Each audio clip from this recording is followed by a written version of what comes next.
Let me ask you a question. Why did you click on this video? Of course, the general answer should be something in the lines of, I wanted to watch this video. In other words, I am the conscious actor that chose to watch this video. Just as I every day choose what to eat, what to wear to work, and how I interact with the people around me. It is all me, my free will. I am the one that controls my body and my thoughts. I am the author of my own story. And it seems so apparent that you are in control. But what if I were to tell you that this is merely a trick of the brain? That the choices that you make have nothing to do with your conscious authorship. That you are in fact not God himself, but merely the plaything of the gods. That this apparent free will is merely an illusion. Often the best way to enlightenment is not by listening to another authority, but to experience the enlightenment yourself. That is the reason that I will first and foremost use an example of Zen Buddhist meditation based on a story by Alan Watts. Here, the biggest difference appears with our Western way of life, where our normal way of being is that an old man in a robe presents himself as the messenger of God, and we have to believe what he says, or otherwise we will burn in hell. On the contrary, in Buddhism and Zen meditation, you are not asked to believe, but to experience. So, let's say a student sits beside a river and the Buddhist monk starts his usual meditation. The student is asked to close his eyes and to focus on his breathing. The monk then asks him not to think about anything. And so the student tries to not think about anything. But then the student starts to think about not thinking.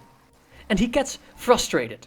And after a while he is so frustrated that he gets mad at the monk and says that it's impossible not to think. The monk kindly smiles to the student and tells him that he succeeded in the meditation. So, what was the lesson of the monk? The lesson was that it is an illusion that our conscious self is in control of our thoughts. For we do not think our own thoughts, they just emerge. It is precisely this realization that the emergence of our thoughts is the same process as that which makes the waters in the river flow, that creates the fruit on the tree, and that makes the decisions that we make. It is the realization that we are just as much in control of our thoughts as we are in control over the beating of our own hearts. By whom willed and directed does the mind fly forth? By whom commanded does the first breath move?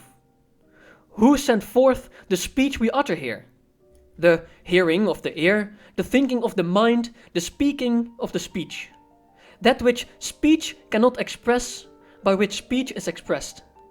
Which the mind cannot think, by which the mind thinks. Know that as Brahman. It is what Lacan calls the real, what the Christians call God, what the Buddhist calls Brahman, and what Schopenhauer called the will. Or, more precisely, the will to life, as we have seen in another video.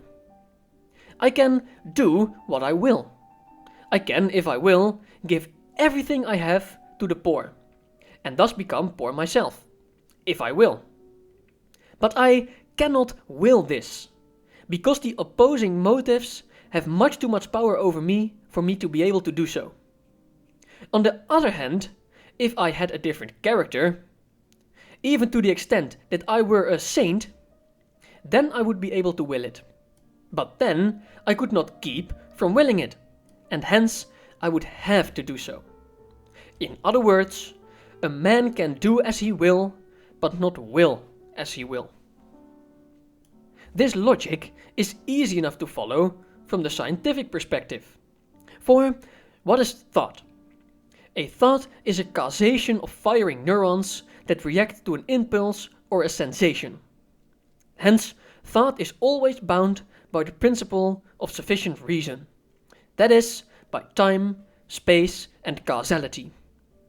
As little as a ball on a billiard table can move before receiving an impact, So little can a man get up from his chair before being drawn or driven by a motive. But then his getting up is as necessary and inevitable as the rolling of a ball after the impact. And to expect that anyone will do something to which absolutely no interest impels them is the same as to expect that a piece of wood shall move towards me without being pulled by a string. Take for example again the decision to watch this video. What made you decide to watch this video?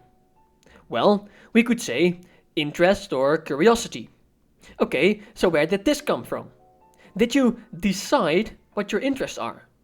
Do you decide what food you like or who you fall in love with? Sam Harris, a neuroscientist and leading intellectual on the topic of free will, expresses it as follows. Take a moment to think about the context in which your next decision will occur. You did not pick your parents or the time and place of your birth. You didn't choose your gender or most of your life experiences.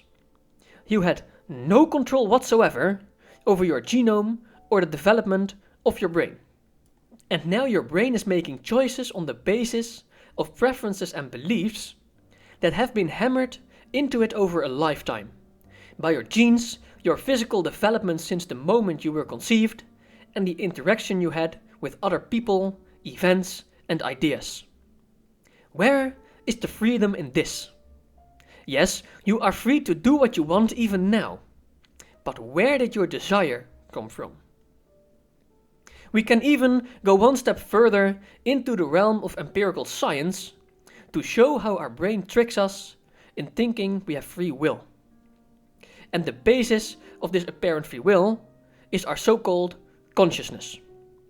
For it is our conscious effort that lets us to choose between a white shirt and a blue shirt to wear. But today there exist multiple scientific experiments that show that our consciousness does not function in the way that we believed that it functions.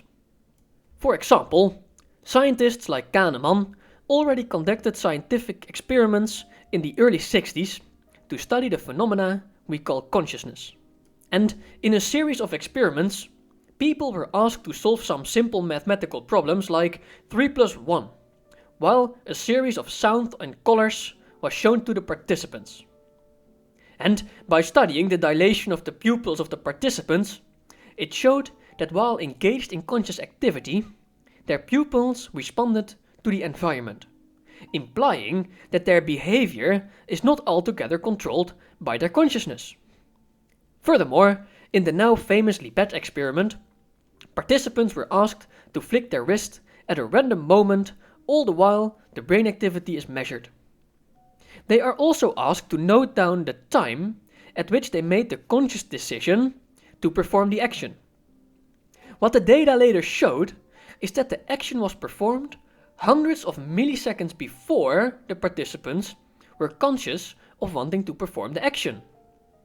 In other words, that the brain decided it wanted to move before our consciousness was even involved.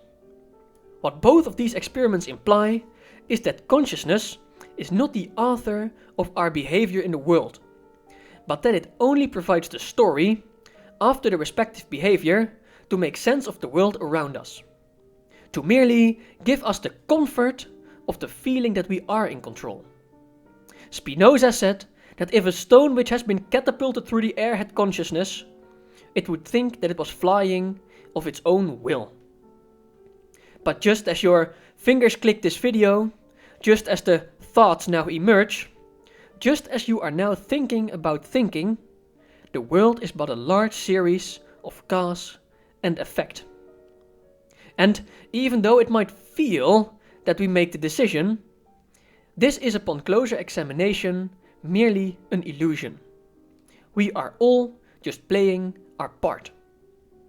Hence the strange fact that everybody regards himself as a priori perfectly free, even in his individual actions, and believes that at any moment he could embark upon a different path in life, which would mean his becoming a different person. But a posteriori, through experience, he finds to his astonishment that he is not free, but subject to necessity.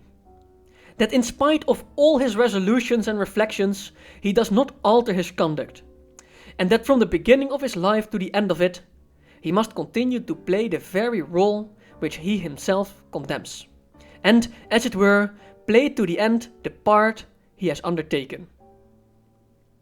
But if this free will is merely an illusion, then why do we believe that it exists, and where did the idea come from? I do think that it is rather strange that this illusion of free will still exists in this day and age, especially considering that 2000 years ago this notion did not find the ear of the common people. If anything, it would be the opposite. For the Greeks, for example, the humans were the playthings of the gods, and for every emotion they had a god to represent this emotion. So, for example, when you get angry, this is in no way voluntary.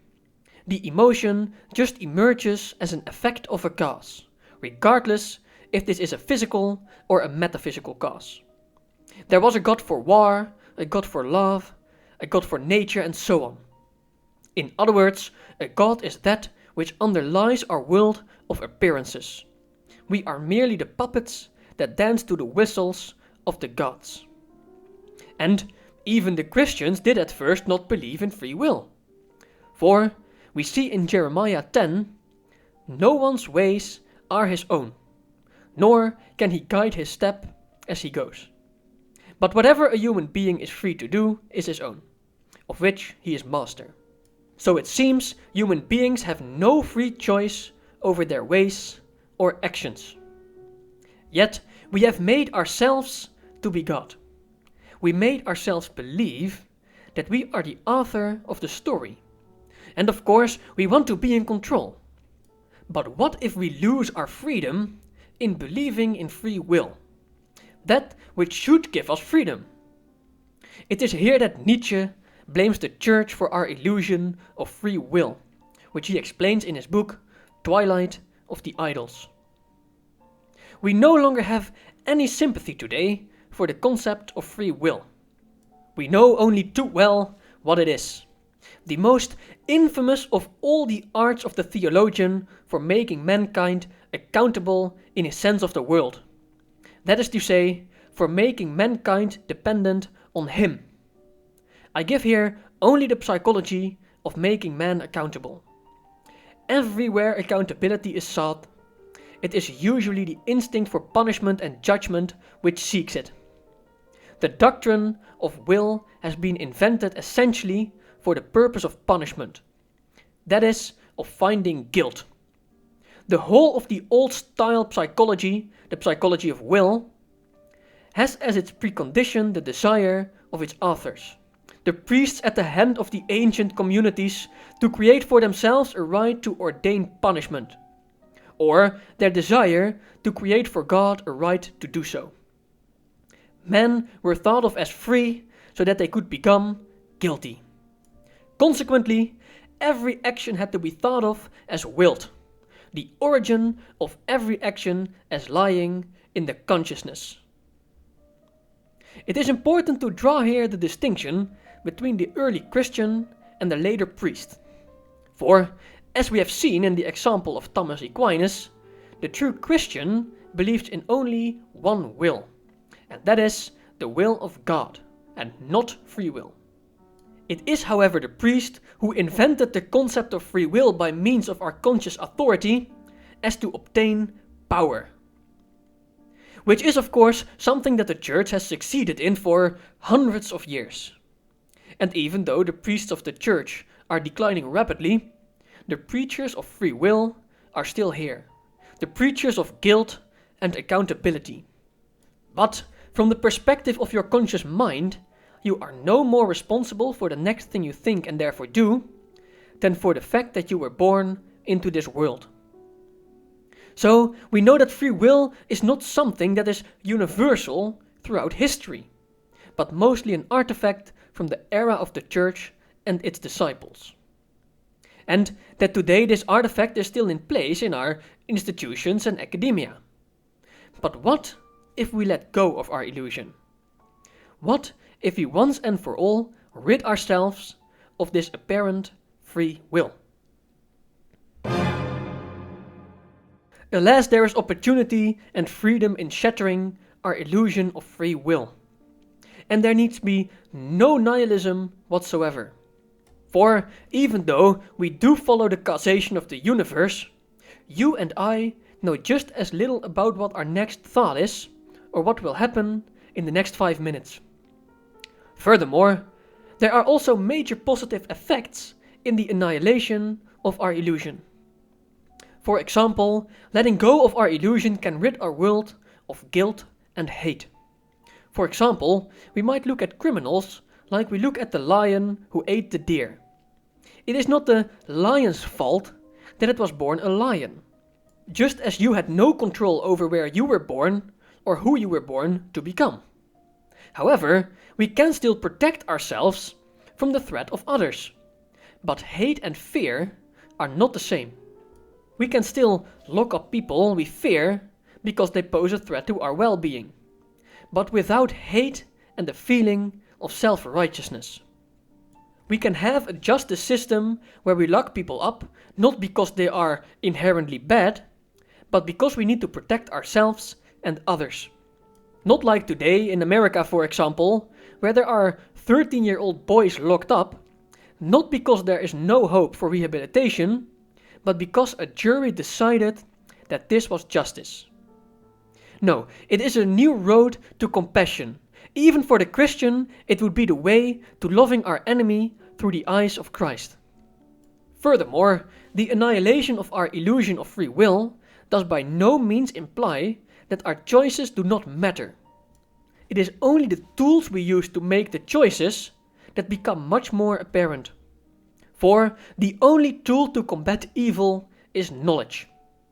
We may see through it not only in the degree required for justice, but also in the higher degree which moves us to a positive benevolence and beneficence and to philanthropy.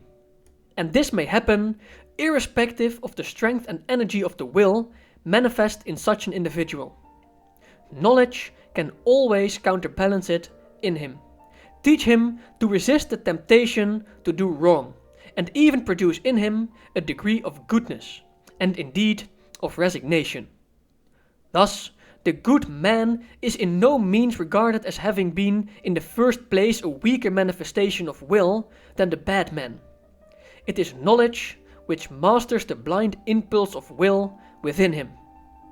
We can expand our view of the world even through cause and effect, especially through cause and effect, and thereby make better choices, even if the choice is made in the absence of consciousness. And knowing that our world adheres to the rules of cause and effect, I can merely hope that this video can be a cause for you to decide to do good in the world. That today is the day that you start reading that book that you wanted to read. Or the day that you, as Jordan Peterson puts it, starts to clean up your room. And whatever made you click this video, whether it is your unconscious desire to absorb new knowledge or the sheer boredom of the day, I hope that you at least learned something today. And I hope that whether in the absence of consciousness your brain decided you believe or do not believe in free will, that something good happens to you today. And to see you in the next video.